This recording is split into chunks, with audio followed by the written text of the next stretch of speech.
Incentive for both teams at the Berlin ground, hosting the first game of its last Premier League season.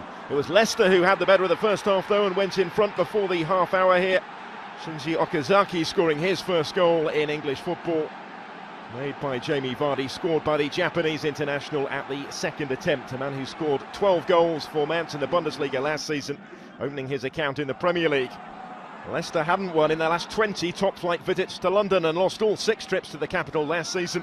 But they're the form team in the Premier League right now, and Riyad Mahrez is one of the form players. This his third goal of the season already after a double against Sunderland on opening day.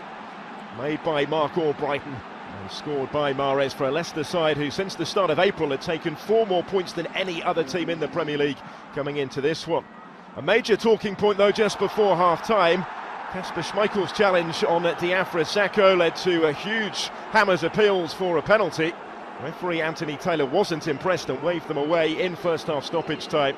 Replay suggested though that Schmeichel and Leicester might have got very fortunate here. The penalty being given, the red card would surely have followed as well.